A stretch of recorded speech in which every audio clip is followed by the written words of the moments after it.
Forget Hollywood's version. Real Native American daily life was nothing like the movie show. They weren't just hunting buffalo and sitting around campfires. So what actually filled their days? The answer might surprise you. Their daily routines were far more complex and fascinating than most people realize.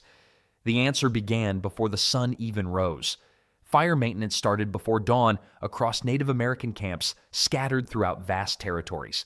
The dying embers from the previous night needed immediate attention, or the entire day could begin with disaster. Waking up meant checking the fire first, always. Adults would carefully blow on glowing coals, add dry grass and small twigs, then gradually build the flames back to life. The fire was basically their smartphone, kitchen, heater, and security system all rolled into one glowing package. The process required genuine skill that took years to master completely. Too much air could scatter the coals. Too little wouldn't get flames going. Adding wrong materials could smother everything completely and waste precious time. Think of it like trying to start your car on a cold morning, except if it doesn't work, you might freeze. Children had responsibilities from the moment they could walk steadily. The youngest ones carried water from streams in containers made from animal bladders or woven baskets. Older children gathered firewood, knowing which types burned best. Morning meals kept everyone going until more substantial food came later. Corn mush appeared frequently on the breakfast menu. Think of it like oatmeal, but made from ground corn kernels. Sometimes dried berries or nuts got mixed in. Men checked traps set the day before, hoping to find rabbits caught overnight. They inspected hunting weapons, making sure arrows were straight, spear points were sharp, and bowstrings were strong enough for serious work. It was like doing a pre-flight safety check, except instead of checking airplane parts, they were making sure their survival gear wouldn't fail. Women evaluated food supplies and planned gathering expeditions with careful consideration. They knew which plants were ready for harvest, where the best nuts could be found, and how much preserved food remained. They were basically running a grocery store, restaurant, and meal planning service, except everything was located outside and moved around seasonally. Morning prayers or rituals helped many tribes start their days with proper spiritual focus. These weren't long ceremonies, just brief moments to give thanks for surviving another night. The family structure meant everyone worked together toward common survival goals that benefited the entire community. Parents taught children essential skills through daily activities. Getting the morning routine right was just the foundation. The real work was about to begin. Big game hunting and daily food gathering formed the backbone of survival across diverse landscapes, requiring skills that took years to develop. Men typically pursued large animals like deer, elk, and buffalo using handmade weapons crafted with incredible precision. Every bow was carved from carefully selected wood. Every arrow was shaped by hand with stone points that had to be perfectly sharp. Hunting with these tools was like trying to win a video game where you only get one life, and the graphics are completely realistic. The hunting process required incredible patience that would test even the most determined modern hunters. Hunters followed animal tracks for miles through forests. They learned to read signs like broken twigs, scattered droppings, and disturbed soil. Basically, they had to become invisible ninjas, except their target was a deer with better hearing. Successful hunting meant understanding complex animal behavior patterns that varied by season and location. Deer drank water at specific times and places. Buffalo moved in predictable seasonal migrations. Hunters who memorized these patterns had better chances of finding targets. Women and children handled plant gathering with expertise, and their knowledge was absolutely essential for community survival. They knew which berries were safe to eat and which ones would make people sick. They understood when different plants were ready for harvest. Women could identify dozens of edible plants, while most modern people struggled to tell the difference between poison ivy and regular ivy. They carried special digging sticks for extracting roots, gathering baskets designed for different plants, and cutting tools for harvesting materials. Root vegetables required careful digging with proper technique. Nut gathering meant climbing trees or waiting for nuts to fall naturally. Fishing provided another crucial protein source. Some groups used nets woven from plant fibers. Others built elaborate fish traps from woven branches. Spearfishing required incredible hand-eye coordination and understanding of how water bends light. Miss your target, and dinner swims away to tell all its fish friends about the clumsy human who tried to stab them. The amazing efficiency meant that hunting and gathering typically took only a few hours each day. Native Americans knew exactly where to go and when food sources would be available. It was like having a personal GPS, weather app, and restaurant guide all built into their heads. Bringing home raw materials was only the beginning. Now came the challenge of turning everything into actual meals. Open fire cooking turned raw ingredients into nourishing meals using methods that were both ingenious and essential for survival. Everything depended on mastering fire control with precision and understanding.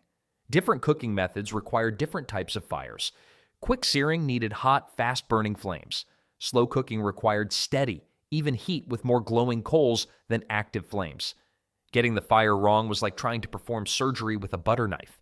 Technically, you had a tool, but probably not the right one for the job.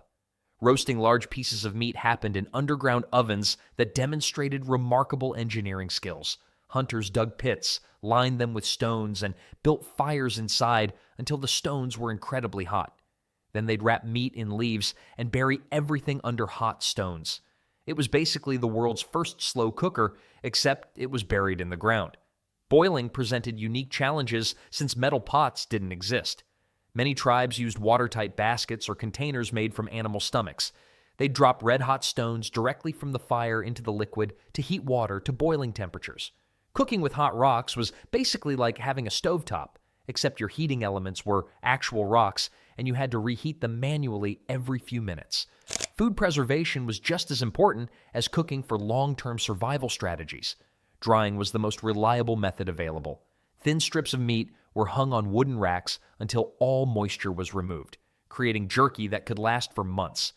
Smoking required building special structures where food could be exposed to steady, low-temperature smoke for days.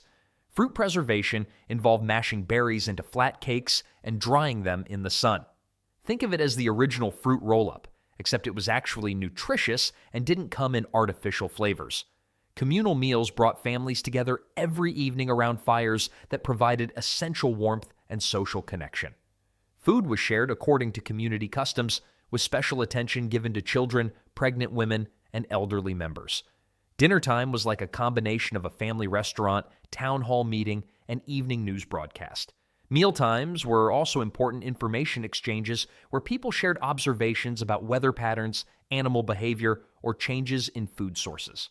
All this cooking and eating was just one part of a much larger survival system. Every meal depended on having the right equipment. Daily tool making and equipment repair were absolutely critical for survival, since every single item had to be created by hand and maintained constantly. Arrow points required incredible skill and years of practice to master properly. Starting with pieces of flint or obsidian, craftspeople used carefully controlled strikes to chip away tiny fragments until they achieved sharp, properly shaped points. The process demanded understanding how different rocks fractured under pressure. One wrong hit could turn a future hunting tool into expensive gravel that was only good for decorating the ground. Wooden arrow shafts had to be perfectly straight and balanced, or the finished arrows would fly crooked and miss their targets. Craftspeople selected young, straight branches, then spent hours carefully scraping and smoothing them. Feathers were attached to the back end for stability. Making arrows was like trying to build precision aircraft parts with nothing but stone tools. Fishing hooks carved from bone or wood required delicate work and precise measurements. They had to be strong enough to hold struggling fish, but small enough that fish would actually bite them. The hooks had to fool fish into thinking they were getting free food, which was basically the original false advertising. Clothing creation was an enormous undertaking that could take weeks or months to complete. Animal hides had to be completely cleaned, then treated to make them soft and flexible. Different animals provided different materials. Deer hide was soft. Buffalo hide was thick and warm. Making clothes from scratch was like having to grow cotton, harvest it, spin it into thread, weave it into fabric, and sew everything together just to have something to wear. Basket making used various plant materials like reeds or grasses gathered at specific times. Different weaving patterns created baskets for specific purposes. Some held water without leaking. Others were designed for gathering delicate berries. Daily maintenance happened every single day without exception. Knife edges were sharpened on stones. Bowstrings were inspected for wear and replaced when necessary. Maintaining all these tools was like being a mechanic, tailor, and weapon specialist all at once. Waiting until tools broke was like waiting until your car ran out of gas before thinking about fuel. The social aspects were just as important as the practical results. Adults worked on projects while talking with neighbors, sharing techniques and stories. Children learned by watching and helping with simple tasks. All this skilled work was only part of what made communities function successfully. The most important element was something that couldn't be crafted with hands. Knowledge transmission and community building happened through constant interaction between different generations, creating networks that held societies together and preserved wisdom. Adults and elders served as living libraries, carrying vast amounts of practical information in their memories. Teaching happened through stories that entertained while they educated, demonstrations that showed how techniques worked, and patient guidance. They were basically walking Wikipedia pages, except they never crashed, didn't need internet, and actually knew what they were talking about. Children learned real skills through actual work, not pretend activities. A young person learning to hunt would start by carrying supplies for adult hunters, observing how they tracked animals, and practicing moving silently through forests. Learning to hunt was like getting a job where the training program lasted for years. The final exam involved life or death situations, and there were no second chances if you failed. Girls learned plant gathering by following experienced women on collection expeditions throughout different seasons. They started by carrying baskets and identifying different plants, then progressed to understanding seasonal timing and processing techniques. This knowledge was critical because the wrong plant could kill someone. Community discussions covered everything from practical planning to important decisions.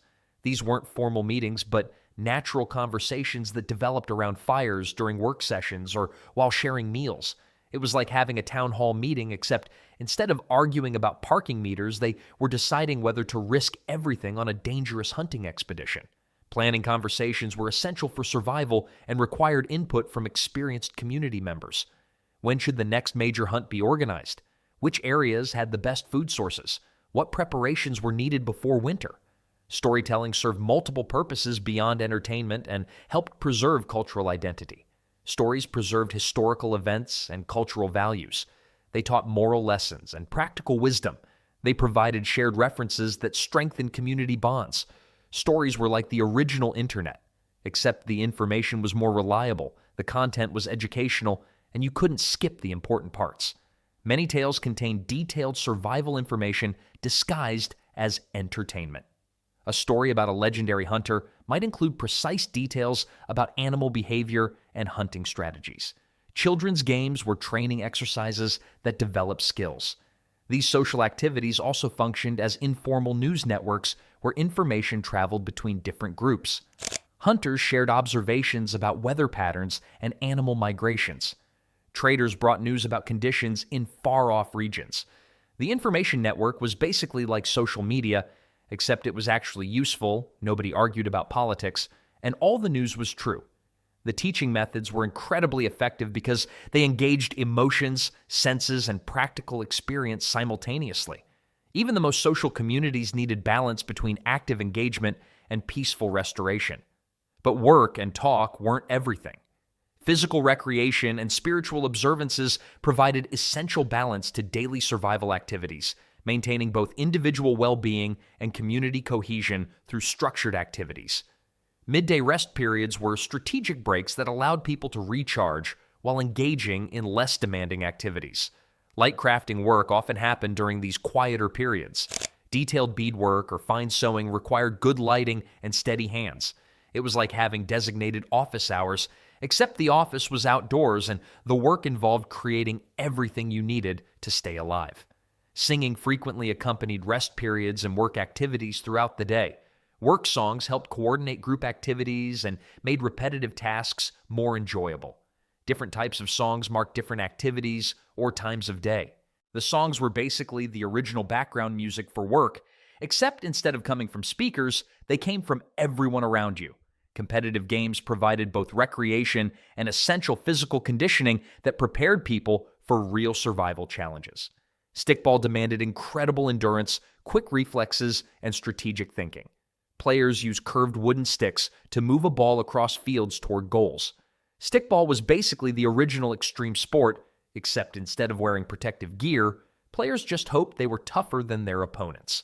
Foot races developed cardiovascular endurance needed for long hunting expeditions or escaping dangerous situations. Wrestling matches tested strength and technique while providing entertainment. Swimming competitions were especially important for tribes living near water sources. Spiritual practices were woven throughout daily routines rather than confined to specific times. Many people offered brief prayers as they encountered beautiful natural scenes or successfully completed difficult tasks. Spiritual connections were like having a constant conversation with the world around them, except the conversation involved respect, gratitude, and requests for continued support. Seasonal ceremonies acknowledged the changing natural cycles that governed survival and marked important transitions. Spring ceremonies celebrated the return of migrating animals. Summer ceremonies gave thanks for abundant food sources. Fall ceremonies prepared communities for winter challenges. These ceremonies were like having seasonal performance reviews with nature, except instead of getting a raise, they were hoping not to starve. Music and dance were participatory activities where everyone contributed according to their abilities.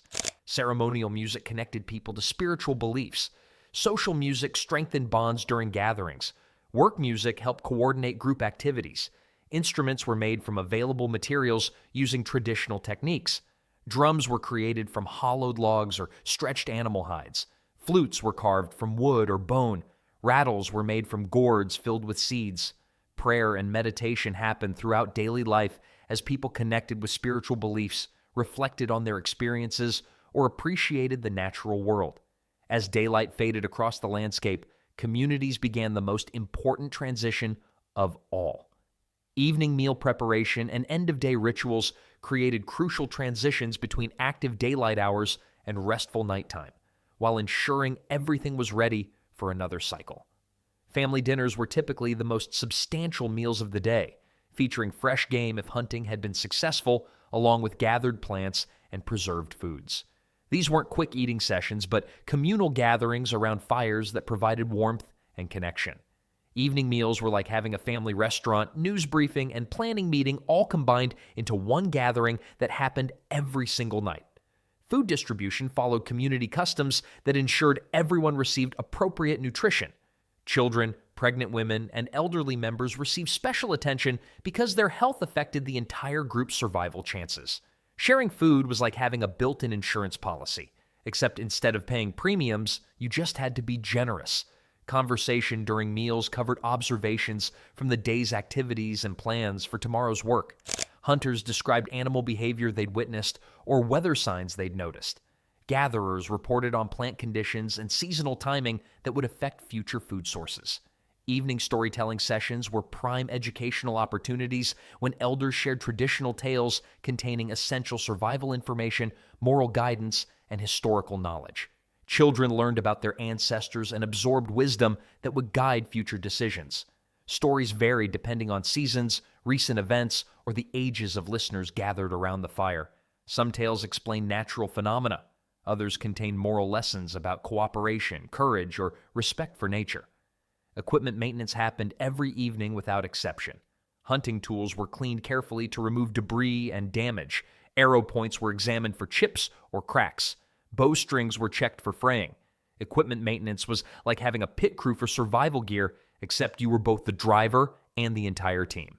Daily maintenance was like having mandatory safety inspections, except the inspectors were the people whose lives depended on the equipment working perfectly. Proper storage protected valuable tools and made them easily accessible when needed quickly. Personal items received similar attention. Small tears were mended immediately to prevent larger problems. Wet items were dried near fires. Final prayers or rituals marked the end of each day. They provided closure for completed activities, expressed gratitude for successes, and offered requests for protection during vulnerable nighttime hours. Fire management before sleep required careful planning to provide warmth through cold nights without wasting fuel. Many families banked their fires by covering them with ash to slow burning. Managing the fire overnight was like programming a natural thermostat. Except if you got it wrong, you'd wake up either freezing or with your shelter on fire. Sleeping preparation involved arranging mats made from woven plant materials or animal hides that provided insulation and cushioning. Proper rest was essential for maintaining alertness needed for another day of survival challenges. Early bedtimes weren't lifestyle choices, but practical necessities. Tomorrow would arrive with sunrise, bringing new demands that would require full energy from every community member.